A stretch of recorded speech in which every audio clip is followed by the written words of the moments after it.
Real George here, welcome to the Lightroom tips video. Hopefully you learned something, let's get into it. Got a few different style photos here. This one here is underexposed. As you can see here we have a lot of dark areas.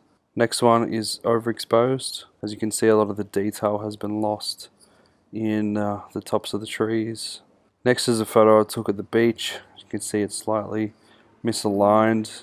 And there's a little bit of rubbish on the floor. This is a real estate photo that I had taken, very underexposed as well. And then we have a photo of my car here, which is completely black. Okay, so bring your photos into Lightroom. You can do that by adding a folder here or going down to import photos and video or straight off your camera. And then if you want to actually work on it, you have to click on develop here, which will bring you up a whole new set of toolbars. So all those different things you can do. Exposure, contrast, whatever. So if I want to change the exposure of this, I can just grab this slider and pull it up. And now you can actually see down here. But as you can see, the seats are now way too bright. Outside the window is way too bright. So to bring that back to the middle, you can just double click on it. What I usually do to every photo, just to make it look evenly exposed, is bring the highlights down, and as you can see, only the brighter areas are coming down, and then the shadows up will make it so the dark areas are only the dark areas are raised up. And as you can see, the photo at the moment now is way more detail in there. Really well exposed image. I usually go highlights nearly all the way down and shadows all the way up, depending on the photo. Every photo is different. Another great tip is to, if you hold Alt on the whites, here there's white and blacks, this will show you where the pure whites are. So if I do that and let go, now this windowsill is pretty much pure white. So to have the correct amount of contrast in your photo, you want to have a little bit of whites coming through, maybe like that. And then the same with the blacks, but the opposite way. So now there's no pure blacks. It's like starting to get pure black in here, but it's not quite 100% pure. You just want to bring it down to like that. And now the actual contrast of the photo is much better. So that's a rule of thumb. If you want your photos to pop a little bit contrast wise, it's a good way to do it. Bring up the clarity just slightly. This just makes the whole image look a lot sharper. You can go too much with it and it looks kind of fake. See a lot of nightclub photographers doing that kind of thing. But I just like that a little bit. Vibrance is going to make all of the colors more vibrant. As you can see, if I put it all the way down, it's pretty much black and white. Or if I go up, it's just making everything more bright. But now you can see how there's a lot of blue from the reflection of the sky coming in and ambient light, making this look kind of blue. You can fix all that down a little bit further. Tone curve, you can stuff with this to add contrast. I usually don't really touch it. This HSL color black and white panel is awesome for turning down certain specific colors. So say on the dash here I've got too much blue, I can just come in there, pull down the actual only the blues. Now the photo has no blue in it, but as you can see there, if I turn it all the way up, you can see where the blues are. Too much blue on the dash, just turn it down a little bit. Beautiful. If I want like the oranges and yellows to go away, which is a lot of what's happening here in this interior, and just turn that down. You can see there that most of them are gone. It's a great way if you want to just leave one color in the photo, like the old photo with the rose. You can zoom into your darker areas, and as you can see along the bottom of the dash here, because it was so dark before, it's getting really noisy. Have a look at that grain. It is full on. That is because I've raised the shadows up. The shadows go back down, the noise is gone. Lightroom is very powerful, and it can help you get rid of that by coming down here to noise reduction. Just start cranking this up and it'll do its magic. Keep going with it. There we go. With that. One side effect of noise reduction is the photo becomes a little more blurry. You can play with this contrast and detail. You can look around and see. Oh, falling down. Oh, whoa. Alright. Pretty much in the flowers now. I think if you click this, wherever you mouse over, it's going to show that area up in detail. I like to also add a little bit of sharpening. This detail, not too much because it can go real. Like when you get up close, if you put too much, it just goes a bit too funny. Masking means it'll only put sharpening on certain areas of the photo. So you've got, if you do the same thing, hold Alt on it and click, only the white areas is where it's going to apply the sharpening. So if you don't want it to hit everything and you want like the centers of stuff to be nice and soft but then the edges to be nice and crisp, you just put a mask on, pull that up. You can see only like the edges of the gauge is there and the steering wheel are getting hit. Around the console, right around the edges of this, sharpening. So already this photo, just from these few little things that we've done, is looking a lot different from where we first started here. So this is our first photo and this is where we are now. And if we zoom in, you can just kind of see how much more detail and brightness we're getting in these areas. An overall better exposed photo. What else have we got? It's always good to select this. It does like an automatic lens correction. So remove chromatic aberration, which happens sometimes on the edge of things. You get some weird look going on. Enable profile corrections. It will, from the metadata of the photo, Lightroom's going to know what camera you used and put some little kind of adjustments on it to make it look better, because every single lens might have a little bit of distortion, barrel distortion, stuff like that. Vignetting, which means darkness around the edges. So there, it's just put that Sony FE. I've used that 16-35 Sony lens on it. Here's your alignment. You can turn this off. No. So want that. Yep. Verticals. Let's do adjust it like that. Great for like an interior if using a wide angle lens and it's kind of doing a bit of that. Horizontal, left and right, if you didn't line the photo up properly. Rotation, say if I wanted it to sit more like that, more that way or that way. If you also click constrain crop, if I rotate it, it's going to crop it so you can't see any white. So if I wanted to do that, that's good. Aspect is kind of this width and height. Scale, so zoom. Y offset is just kind of where it's sitting on the photo, and what that's up and down, same kind of thing, but we want to leave those normal. I actually kind of like the rotation a bit more like that. Yeah. Okay, so yeah, that photo there is looking a lot different than it did before. Moving along, next photo. So as you can see, this photo is way overexposed. Like the histogram is saying, well, we're all to the right here, we're way too bright. So with this one, if you ever take a photo that's overexposed and you want to, use it because it was just a good shot, always shoot in RAW, I recommend, because if you do take that one shot that's really great, you can bring it back in Lightroom. Like the power of this is crazy. Watch this. Oh, look at that. All the detail in the trees up the top. It even bring back some of the clouds in the sky. And I haven't even pulled it all the way. Crazy. Crazy. So if we look at the before and after of that, Look at that.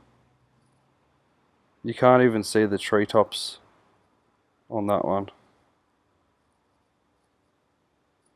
It hasn't got all the detail in there. It knows something's there, but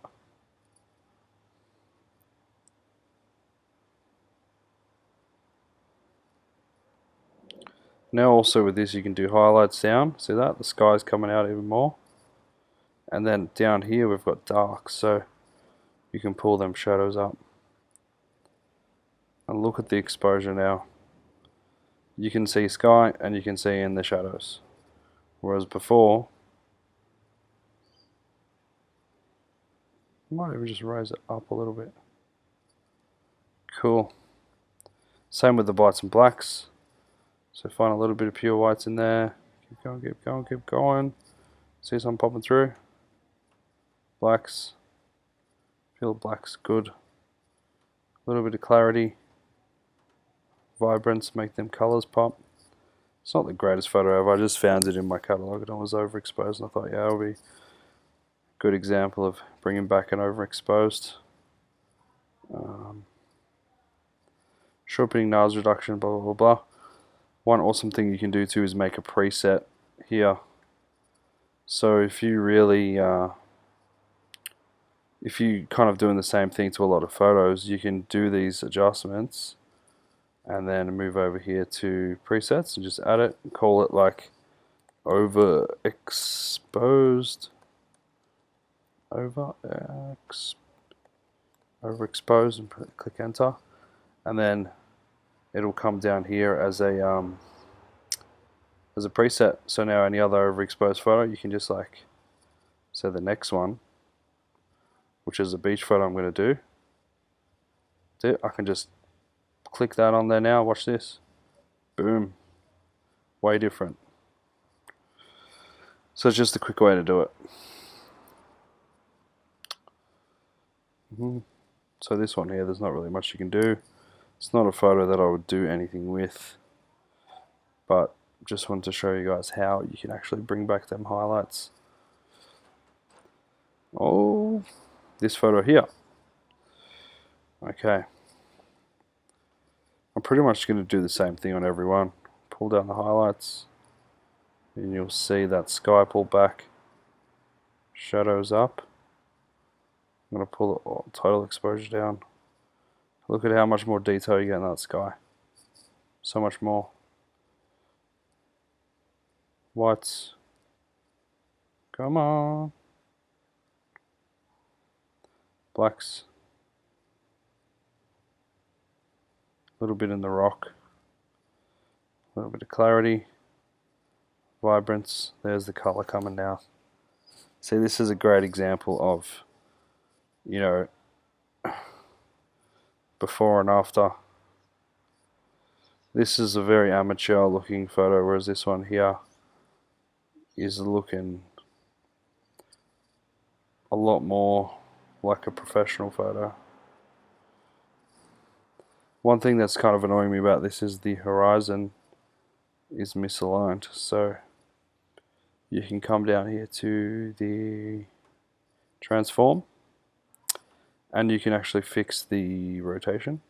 As you can see, it brings up a grid line over the top where you can, if you hold your mouse over that, you can actually see there that the horizon is a little bit out. So you can either do it manually, or Lightroom has these cool automated kind of presets where you can just click auto and it's going to kind of analyze and be like, oh yeah, okay, that's going to be flat. Bang. Click that, straightens it out perfectly. There it is. So much better. If you have taken a photo where there's a lot of vertical lines, you can click that one. Guided, you can actually put 2 pointers on something to make it straight. Do my profile corrections. This one here, that sky, is just really nice. I wanted to pull up the blues to make it pop even more. Beautiful. Beautiful. Alright, so we've got a bit of a seagull going on here. So if you didn't want him to be in the shot, you can use this spot removal tool, or you can click Q to engage the spot removal tool. And all you have to do is paint over him with it, and Lightroom is going to say, hey, what can I use that's near this object to get rid of him? So it's just taken a copy of the sand from there and put it there. And just click enter, bang, he's gone. Great for cleaning up any stuff on the floor. If you ever want to pan around your photo while you're zoomed in, just hold spacebar and it brings up the hand. I don't think it's called pan, it might be called something else. So if I wanted to clean up some rocks here, you just gotta go over your rock. Lightroom's going to find another section to put over it. And if you don't like the section that it's chosen, you can just grab it and move it and be like, no, I want this section. Bang, it's going to use that. Click enter.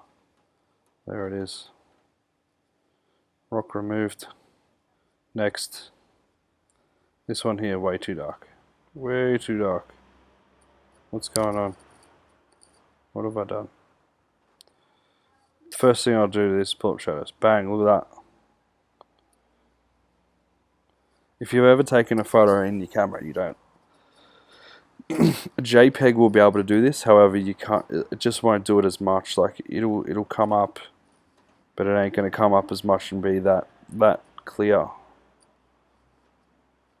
Highlights down, boom, look at that. So much better exposed. Pull it up a bit. Pull up the vibrance a bit. Clarity. Whites. Blacks. A lot of yellow going on here. Mute down the yellows a bit. Mute down the oranges a bit. Oh, I didn't even explain white balance. Like if you want the photo to look a bit warmer, you can just grab this and pull it to the right. It's warmer, or cooler to the left. Top on. If you're looking at it, you think, oh, it looks a little bit too green. Sure, put a bit of pink in. Or too much pink, put a bit of green in. Vice versa. And this picker tool here allows you to grab something that is, put it on something that is white, like this roof up here.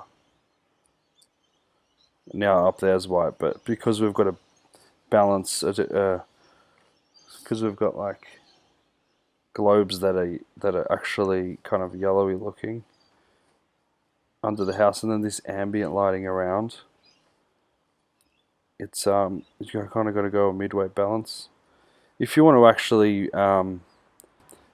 put two different white balances in a photo, because you're outside and also the white balance on the inside is different. See how now inside looks orange, but it wouldn't actually look like that in real life. You can actually grab the brush tool and then put, say, more of a blue-white balance on that, and then just paint. Oops!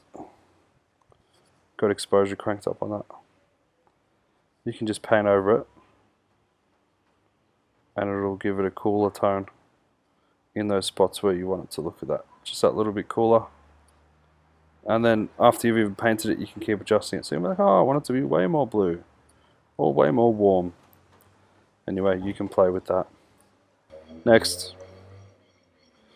This photo is completely black. I'm not sure if this is going to come back or not, but let's give it a shot. Exposure. Oh, she's coming. She's coming. There she is. Look at that. It was completely black. Shadows up. Oh. From a completely black photo, it is very grainy. Very, very, very grainy. Look at that grain. It's a grain fest. Just add some noise reduction. Crank it. I mean, the photo was pitch black. That looks disgusting. Give it no detail. I mean, this is probably not a usable photo. It's definitely not a usable photo, but if you look at the before and after, like, you could not even tell that there was a bloody garage there, or the side of the car. But the power of the raw photo like this is crazy. Like, can you even make out that esky? Not at all. Oh, I think it's gonna rain. Okay, so there's all our photos and just a quick overview on how to make them look better. I hope you guys learned something today. If you have any suggestions for any future videos, please comment on what you want, and I'll do my best to make something. I'll see you next time.